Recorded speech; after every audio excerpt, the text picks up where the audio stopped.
Hey everybody, this is Kurt Davis here in Memphis, Tennessee, and I thought today that I'd put together a video that explains how somebody may be able to purchase a large portfolio of single-family homes over time using very little or no money down. Now, the strategies that I'm going to be showing today are actual strategies that I've used, that I'm currently using myself. I'm still an active investor. I own 30 single-family homes as of right now, and when I started buying property for myself back in 2008, the same strategy has worked for me then that does now. Maybe a few things here and there have changed, but nevertheless, I did title this presentation How I Purchased 30 Rental Homes with Little to No Money Down. So it doesn't have to be just 30 properties. It could be 10 properties. It could be 3 properties. It could be 60. Just my number right now is 30. That's how many properties my wife and I own. So nevertheless, let's get into it. All right, so just a brief little bit about me. I'm originally from Sioux Falls, South Dakota. I've lived in Memphis since 2007. I am a former hotel chef. I used to be a chef for 11 years before I got into real estate investing. Since I've moved here, I have been a full-time real estate investor, primarily doing turnkey sales. I am the sales and marketing director for Buy Memphis Now. We are a local turnkey investment company. We work with investors all over the country. I've been a licensed realtor for the past 9 years, and I'm married. I have 4 kids. I enjoy playing competitive foosball. I know, believe it or not, there actually is competitive foosball. And I enjoy classic cars and trucks. I like taking my truck to car shows. So that's just a little bit about me. All right, before you purchase, there's a few things that you need to do. You need to find a lender that you can get pre-approved with for financing who can do up to 10 conventional loans. Now, in this example, the way I did my purchases is I borrowed private money from a private lender, and then I did a refinance with a lender. So essentially, you're going to be doing refinances, or at least that's what I'm going to be talking about today. So aside from just trying to find a lender who can do 10 conventional loans, that's not too difficult these days. You want to find out what their seasoning period is if they have one. Some lenders do not have a seasoning period, which is the best. Some lenders have a 6 to 12 month seasoning period. That's not the lender that you want to find. You want to find somebody who's got 3 months or less. Just because, like I said, if you're borrowing private money, you're paying interest. So we want to keep the interest down. Let's see. And again, once you found the conventional lender who would do the takeout loan, you need to secure a private lender, contractor, property manager. The private lender is going to be the one making you the loan to cover your purchase and rehab. The contractor is going to do the renovations for you. You need property management in place. This purchase method for me I've been very hands-on through this purchase. I don't rely on someone else to do this for me. This is something that I know how to do myself. And hopefully, like I said, I'm going to show a basic example, and then I'm going to give you an actual example coming up here. So what is a no money down purchase example? I'm going to try to explain this as easily as I can. Hopefully I don't lose anybody. All right, so in this simple example, say a property comes across my desk and I'm contemplating, can I buy this for myself? In this example, the after repair value or market value, appraised value of the home in this example is $100,000. Now, I am only going to borrow a maximum of 70% of the loan to value. So in this example, I can get $70,000. Now, when you do a refinance, if you own 4 or less properties, you can refinance at 75%. I borrow 70% because I want to keep a 5% cushion so that if all goes according to plan, I can typically cover my refinance cost into my refinance. So in this example, I've got $70,000 now to cover the purchase of the home, the rehab, closing fees, lender fees, loan origination fees, insurance, that type of example. So if I've got $70,000 here, I'm buying the home for $50,000. It requires $15,000 in rehab, and the other $5,000 where I have closing fees, that's closing attorney fees, taxes, insurance, private lender, loan origination fees of that sort. So Looking at this example here, you add up all the numbers. In a perfect world here, we just purchased a home, no money down. So now you've closed on the home and you've started the refinance. Once you close on that home, you want to start getting with your conventional lender to get the refinance process started. If done right, you can be in and out of these properties from the time you close on this to the refinance within 2.5 months on average. That's a good time frame. All right, so we purchased this property 0 down. We're going to come to the refinance column here. Now I'm going, like I said, if you have less than 4 homes, now keep in mind your primary residence, if you own a home, that's considered one mortgage. If this is your investment, if this is your first investment property, this is considered number 2. So 4 or less, you can refinance at 75%. If you are at 5 to 10 properties, you would want to lower your borrowed percentage to 65% and refinance at 70%. In this example, the home does appraise for $100,000. There is an estimated $5,000 in refinance cost. If this home in this example does appraise for $100,000 minimum, the refinance fees will be covered in the refinance of the loan, so you wouldn't have to bring any money to the closing. Now, if your refinance costs, for example, were $6,000, then you would have to bring $1,000 to the closing table. A lot of people, what they'll do is when they refinance these, they'll put them on a 30-year loan. It provides the best possible outcome for the highest cash flow. I myself, I put a lot of mine on 15-year loans. Obviously, the cash flow is a lot of times cut in half, but my goal may be different than yours. I want to pay these properties off.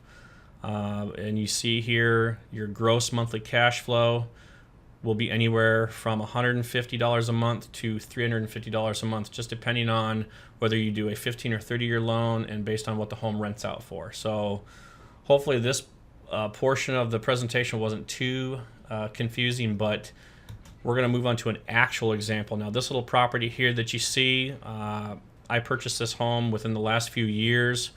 Nice little 4-bedroom, 2-bathroom brick home, kind of in the eastern part of Memphis here. So I'm actually going to display all the numbers here. So when I saw this property, I did exactly like what I kind of explained in the slide before. I looked at what the after repair value was, or what I thought the appraised value would be, which I determined at the time $90,000. So you can see $58,500 was the maximum loan amount that I would have been able to get for this property. Now that's 65%, just because I own more than, at this time when I purchased the property, the max refinance that I could do is 70%, so I borrow 65%. So $58,500 is what was allotted to me from my private lender to cover the purchase of the home, which was $36,000, $1,170 in loan origination fees, $1,200 in closing fees, and the rehab was actually pretty sizable on this one, right around a $20,000 renovation. In this example, I was able to purchase this property with 0 down.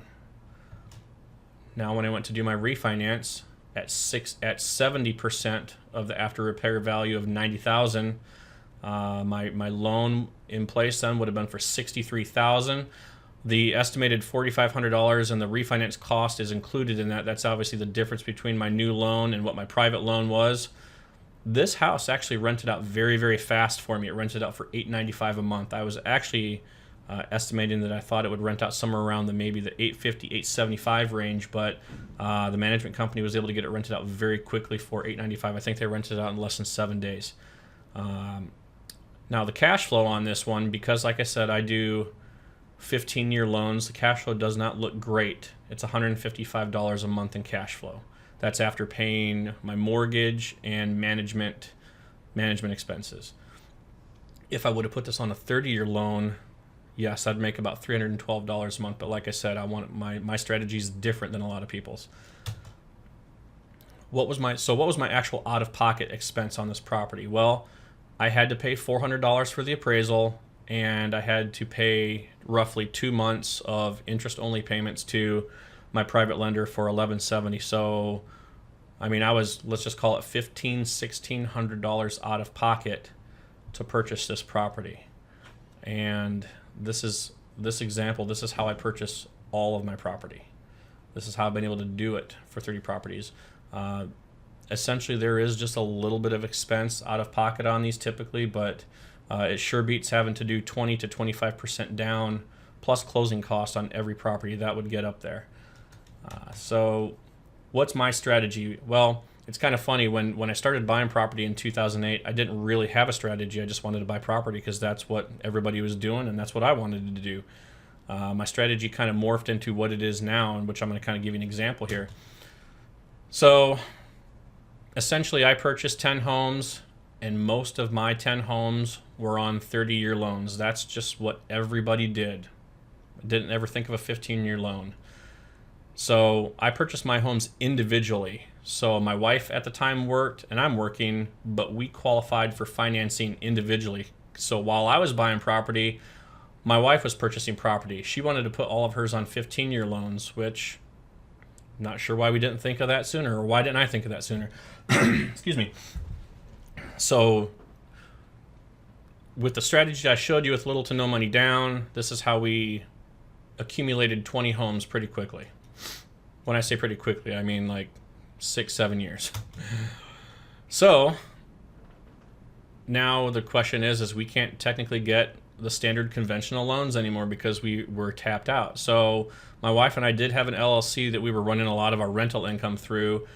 So what we did was, using our LLC, I found a local bank who would make loans to our LLC. We can actually purchase the homes in our LLC and get financing for them. Now, a lot of times when you find financing that's not your typical conventional, you may have to put more money down, or you're not going to typically get 30-year loans. Even 20-year loans are hard to get. 15 to 20 years typically what it's going to be.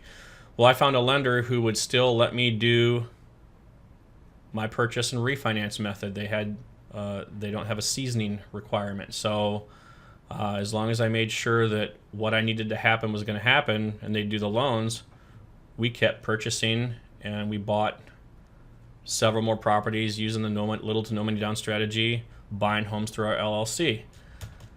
So what's been exciting about all this is, keep in mind, when I started buying property back in 2008, 2009, interest rates were high at the time. They were 6 3/4, low sixes. They were starting to come down because the market was crashing, but interest rates were improving. But what I actually started doing also is those high interest loans I had on those first properties, started refinancing those properties out of my personal name and refinancing them into my wife and I's LLC. And the exciting part about that is that technically now frees up mortgage spots available that I could, if I wanted, go back to getting 30-year loans through a conventional lender. Now, I won't do a 30-year loan just because I like the 15-year loans. I'll still continue to buy, but I have that option. So it's been pretty exciting. Getting the right lenders and being able to purchase like this has just been absolutely incredible. So what does my actual portfolio look like today? Like I said, I started buying my first properties towards the end of 2008, and I recently purchased my 30th property in the last 30 days or so. But my portfolio, I have close to $4 million in market value. In a perfect world, if I sold all my properties today at what the market value was, I'd sell them for close to $4 million. I currently have a little over $1.7 million in equity. In a perfect world, if all my properties were rented out and the cash flow was coming in, I'd make $32,000 a month in gross total monthly income. That's before any expenses.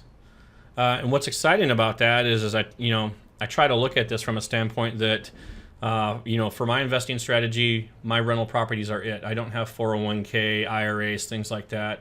So I try to look at this number. If I didn't continue to buy any more property, if I stopped today and rents did not increase over time, and all my properties were paid off, this would be some great monthly income coming in. Of course, you would have to deduct for taxes and insurance and management fees, and there would be expense repairs and vacancy and things like that. But still, that's great income coming in. As of right now, I do make about $7,000 in gross income after I've paid the mortgages and management fees, and of course, assuming there's no maintenance or repairs, which we all know how that goes.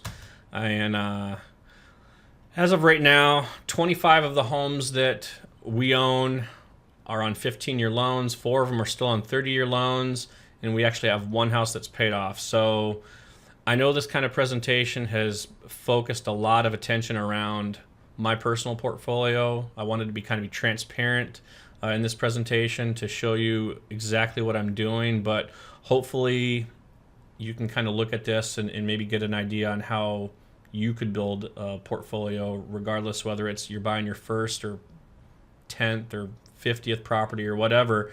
It's a great purchase method, and if it's something that you can do in your market, that's fantastic. I don't want to say it's difficult to do out of market, but this is how I buy my property. So I hope that you have enjoyed this presentation. I've tried to kind of get to the point and just really kind of get to the meat of it. If you want to connect, I'd say if you can find us on YouTube, Facebook, Twitter, at Buy Memphis Now. We're on Instagram, Snapchat, LinkedIn. I also have my own podcast. It's called Investor Talk Radio. It's actually on iTunes. You can download it there. A lot of great information there. So if you have liked this presentation today, please like the video, share it, subscribe to our page. We'd love to get some more followers. And feel free to make a comment, whether you liked the video or you hated the video, or if there's something else you'd like to see, let me know. But that's going to kind of conclude my presentation today. I hope you've enjoyed it. So thank you for your time, and we'll see you in the next video.